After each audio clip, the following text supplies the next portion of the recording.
Hey everybody, it's Jason Wrobel here from jasonwrobel.com. I'm here today with a brand new recipe that is super delicious and super nourishing and nurturing. We've got a homemade squash crostini.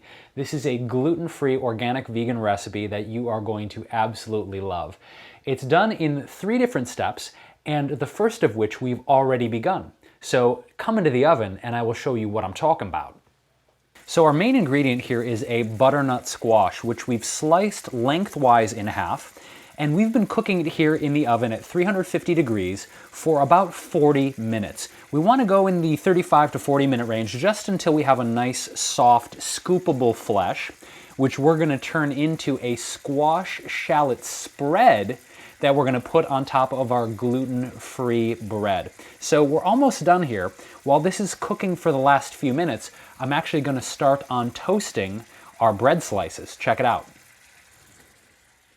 So you guys can use any bread that you choose for this recipe. You could use a traditional baguette, or in this case, I have a manna bread baguette. This was a small kind of miniature baguette loaf, and this is actually a gluten-free loaf made with ancient grains like quinoa and amaranth. So it's really high in protein, and it's really on the thick side, so I think it's gonna hold up well with our topping. So what I like to do is transfer these, you guys, to a baking sheet. So if you don't have a pastry brush, just feel free to put a little olive oil on your hands. It really is a lot easier and a lot less messy if you have a pastry brush, but you know, it's not exactly like a common kitchen utensil, is it? Like pastry brushes are kind of one of those weird things like, oh, I don't know, barnyard animal shaped cookie cutters. Like not everyone's got one. What I want to do is actually take this and add it to the oven while I'm taking out the butternut squash. So we're gonna have some two-handed action here. You ready for this? You ready? Okay, here we go. Look at these, look how beautiful. That's the sound. That's the sound of num-nums there, people. So toast these guys for about 10 minutes or so, just until they're lightly golden brown on top. Now, while our butternut squash is cooling down so we can scoop out the flesh, what I want to do is add some coconut oil to a nonstick pan here. And we're going to saute about 1.5 cups worth of chopped shallot. Turn your heat on low or medium low. Shallots behave much the same way as onion or garlic does, in the sense that they cook down as quickly, and also you're looking for that indicator of translucent color about 5 to 6 minutes of cooking. If you guys don't have shallots in your area or the market's out of them for some reason, you can easily substitute onion. I wouldn't recommend doing this amount of garlic unless you're trying to kill off a whole legion of vampires, but you can easily substitute red or white onion in this recipe. So while our shallots are cooking down here for the last few minutes, I'm going to go ahead and scoop out our butternut squash and add it to the twister jar attachment on our Blendtec. If you guys don't have this attachment or don't have a Vitamix, you can also make this recipe in your food processor. And see, that's the consistency you want. Really, really soft butternut squash where the spoon just goes easily through it. And that's why it's important to cook this at the right temperature for the maximum duration. One more scoop and I think we're gonna be right at the mark. Yep, we're right at 2 cups. So now, go ahead and take your shallots from your pan and add them right to the jar. So now it's time to make our shallot squash spread for our crostini bread. One ingredient you might not expect in this recipe that adds an amazing flavor and texture is raw almond butter.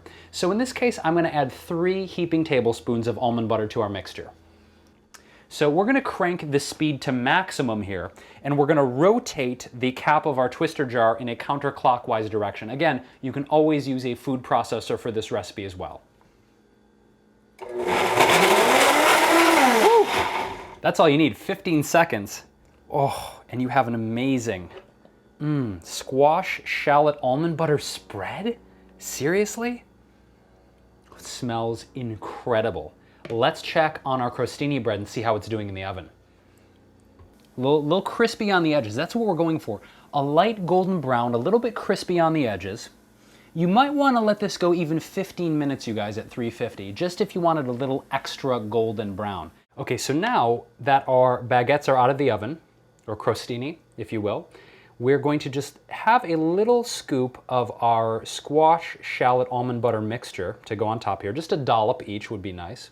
It kind of has the consistency and the look of like a hollandaise sauce, which this mixture actually might really go good on top of, like, I don't know, a vegan omelet or something really tasty for breakfast if you guys really want to get funky with it. So at this point, you can grab a few and put it on the plate. And what I like to do is finish it with a little bit of Himalayan crystal salt on top.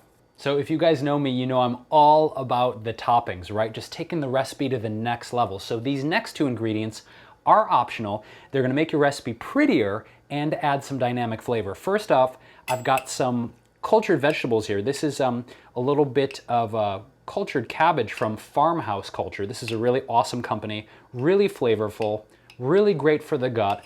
We're all about replenishing the healthy flora in your digestive system. So I would add just a tiny little dollop here to each one, right? Like this. Yeah, we like the way this looks. And then, oh yeah, we got some microgreens. We got some microgreens on top. We gotta take it there, y'all. It's really simple to take things visually to the next level in your recipes, not just taste-wise, but really it's the simple little extra steps that make things go to a level of, shall we say, elegance, right? Just making things have that wow factor. That's what I'm talking about. So if you guys dug my squash crostini vegan recipe, give me a thumbs up on this video and let me know in the comments below, what's your favorite easy, elegant party appetizers? So listen, I'm Jason Wrobel from jasonwrobel.com. Thank you guys for tuning in here today for my squash crostini vegan recipe. If you guys want to see more recipe videos, subscribe so you can get the latest weekly num-nums straight from these hands, and maybe the hands of many others, because I like to have guests here. But either way, subscribe and always get latest, greatest raw and vegan recipes from my hands to your mouth. All right, with that, guys, I'm gonna bounce on out of here. I've got quite a few crostinis left to make and a whole lot of squash sauce. So you know what I'm gonna do. I'm gonna make it pretty, so pretty. In the meantime, follow me on Facebook, Instagram, Pinterest, Twitter, all the social media networks. Thank you guys so much for watching. Sending you big, beautiful peaches, and I'll catch you guys on the flip side.